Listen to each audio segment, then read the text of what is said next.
So I just spent the day with Lexus. I think in a lot of ways, that's what Lexus has done in the last 20 years to build what is now. I mean, the story is just absolutely incredible. In 20 years, it has built what is now the #1 luxury car brand in the United States. And when Toyota announced they were going to do this 20 years ago, nobody thought they could.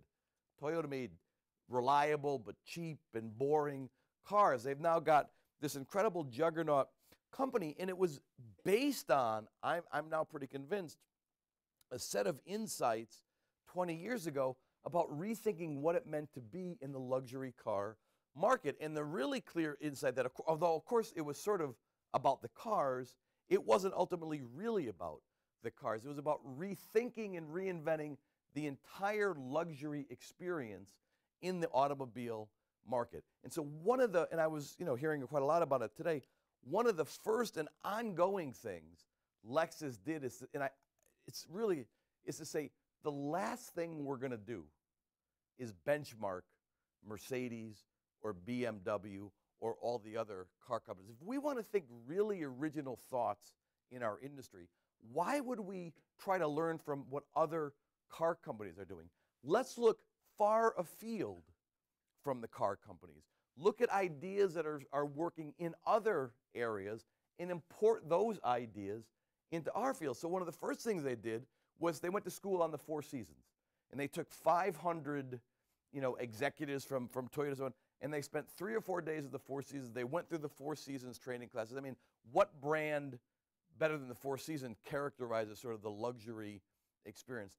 And they learned so much about how the Four Seasons did things. Little things like the first 15 minutes of every shift, everybody does a lineup, and you learn that day, the meeting's over at the Beverly Wilshire, a Four Seasons hotel, who are the celebrities that are in the hotel today, and what are the hot events going on. So everybody at the hotel is really well informed and on the same page in terms of the people in the hotel. Well, Lexus, you go to a Lexus dealer today, they call it standing around in a circle. They have 15 minutes at the beginning of the day, and the service people know not, is Leo DiCaprio bringing his car in, but here are some really loyal customers that are going to today. We really have to treat them nice.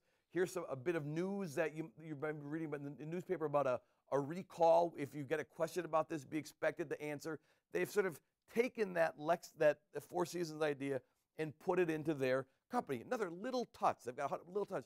You go in and get your car serviced. You drive out of the dealer. You will find in the front seat fresh bottles of water in the cup holders and fancy chocolates on the seat. It's their version of the turn-down service at night. You stay in a nice hotel, and there are the chocolates and everything. They said, we can do that.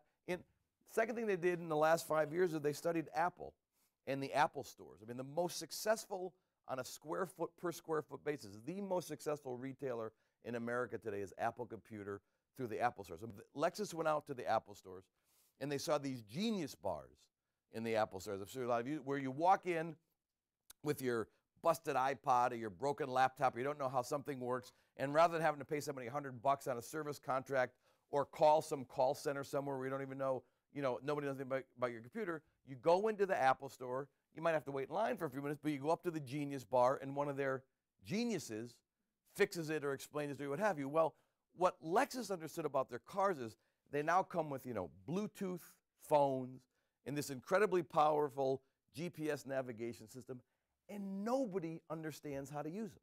None of their customers know 1/10 of what their car is capable of doing. So they said, Apple's got their Genius bars. We will build answer bars in our dealerships. And so you go into a Lexus dealer now, and there's a person at the answer bar. And if you're waiting for your car to be serviced, you say, you know what, I don't really get how to put my directory in my phone, or I keep wanting to find, you're supposed to be able to put in a Chinese restaurant and they're going to find me the best Chinese. How do you do that exactly?